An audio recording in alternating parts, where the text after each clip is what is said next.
Hi guys. Hi. Hi. Hi. OJ Williams here, the nocturnal malfunctioning. Ooh. I guess it's a lot. I got to watch the movie with a room full of gays. They were all crying, laughing, doing the most as usual. Vomiting. Vomiting. Yeah. Everything you think of. Tell me what was your first reaction when you all got the script? I mean, my first reaction reading the script was like, this is hilarious, but it's also like such a Trojan horse for like real substance and heart. You know, I love that it's a film about queer joy, that it centers on two queer Asian American friends. Like that for me just feels so like special and fresh and really meaningful.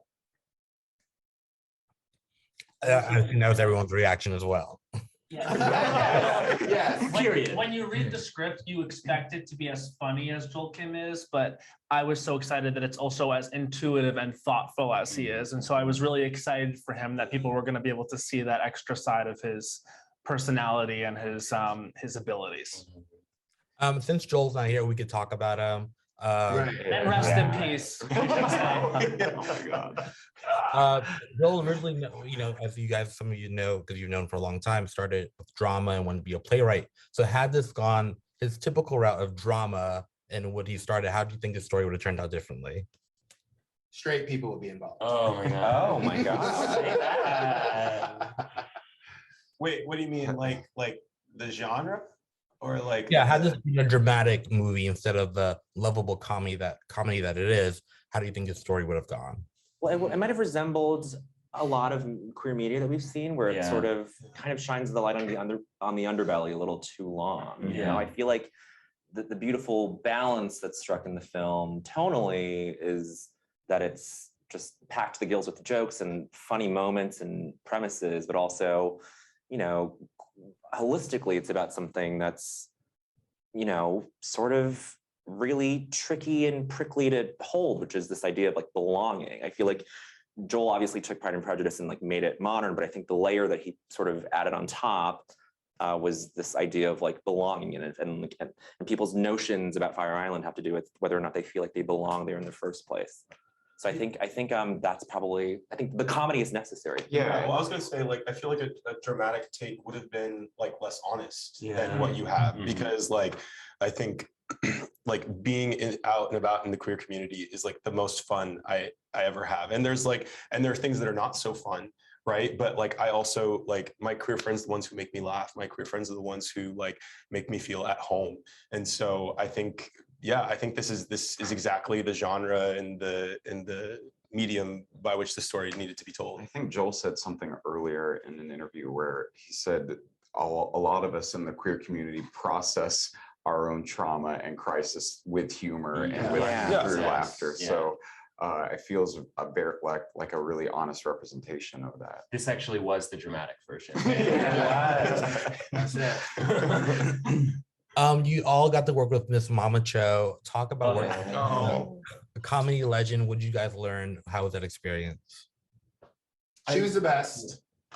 She was literally like the kindest, sweetest person. And quite honestly, with someone who's been in the industry as long as she has and is as legendary as she is, for her not to necessarily be leading the movie, she could have been like a diva or anything, but quite honestly, she was the nicest, sweetest, most humbling person. We had a press day on set one day, and I had never really done that before, and I was like kind of like, oh my gosh, a little like overwhelmed. And she was literally like, girl, just do it, just like whatever you say, that's the truth. And just always had these moments of like being so present and being there with us and allowing us to love on her and not minding that at all. She's incredible.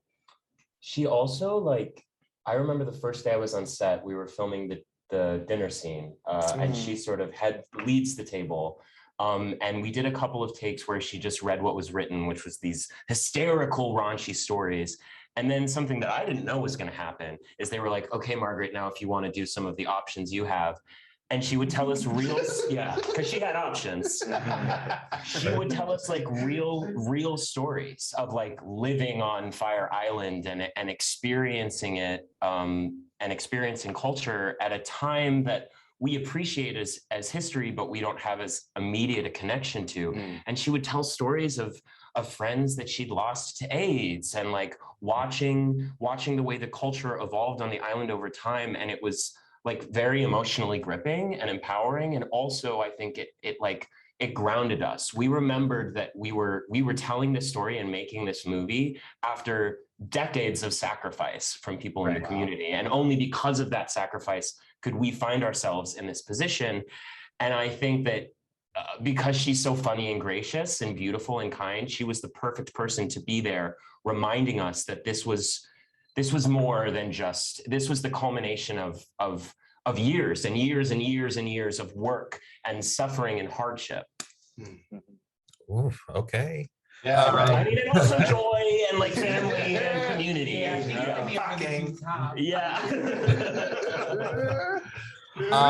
Anytime I've been to Fire Island, it's always pure chaos. How was that filming there? I'm sure it was just equally as chaotic. Yeah. Well, they got pretty pissed off at us when we were blocking the pantry. There was a couple of days where we had to obviously shoot on the dock, and it was a gorgeous sunset. And people were like, "We can't use the dock because y'all are going to be using it for shooting." And we're like, "We swear to God, when you see it, you'll be proud. Like, it's a commemoration. It's a love letter to the island and to you, baby." But they certainly blocked some shit for a while. They're still seething. Yeah. In their houses. We were shooting a scene, and this guy literally walked up and decided to feed these swans. Oh, that was and like he had to walk through at least 100 crew and like cast members. It was He like didn't care. insane. Did not care one bit, and I thought it was hilarious. So Was he not trying to make a cameo? I assume everyone on the movie Swans wanted were to. eating. maybe, but he was very concerned about his three little swans.